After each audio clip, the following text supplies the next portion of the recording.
और मैं देख पाई थी कि जितनी महिलाएं सब एकदम कनेक्ट कर रही थी, रिलेट कर रही थी कि हाँ हमारे घर में भी यही बात है।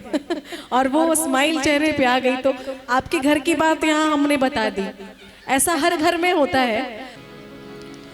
हरी नई झुलनी के छैया दुपहरिया बिताई ना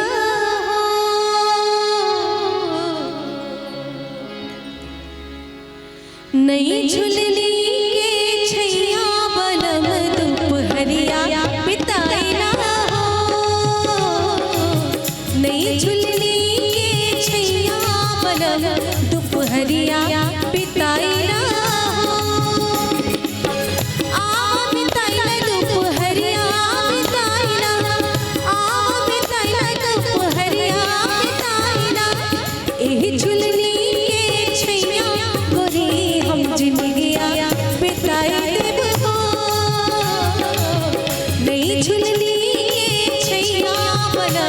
दुपहरिया बिताइला हो।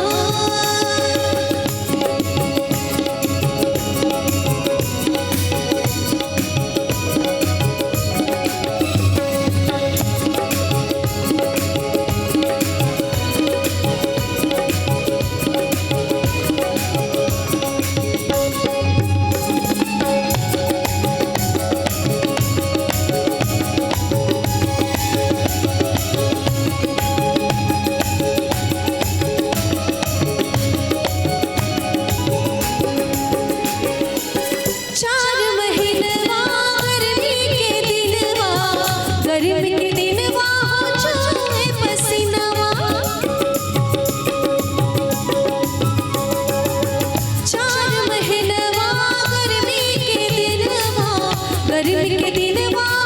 छुए पसीना छुए ना अरे छुए